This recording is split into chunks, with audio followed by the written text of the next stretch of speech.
tumekuja kuwafundisha kwa vitendo wanafunzi na walimu kuhusu maandalizi ya chakula kwa kuzingatia makundi 6 ya chakula.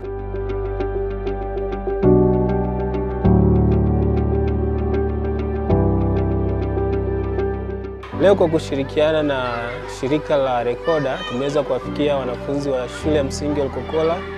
Wameweza kupata elimu inayohusiana na lishe, lakini wameyatambua makundi 6 ya chakula pamoja na namna gani ya kuweza kushiriki katika kusaidia familia kupata lishe bora. Sio tu katika kujifunza, wanafunzi pia wameweza kushiriki kuandaa chakula ambacho ni bora kinachotokana na viazi lishe ambavyo vimeongezewa madini ya vitamini A, na kwa pamoja tumeweza kujifunza mambo mengi yanayohusiana na lishe.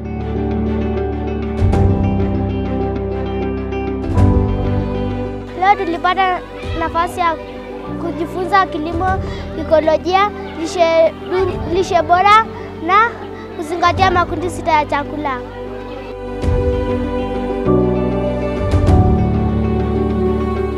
Shukuru mradi wa kilimo endelevu Arusha kwa kututembelea hapa shuleni. Wametupatia mafunzo ya namna ya kuandaa chakula kwa kuzingatia makundi 6 ya vyakula.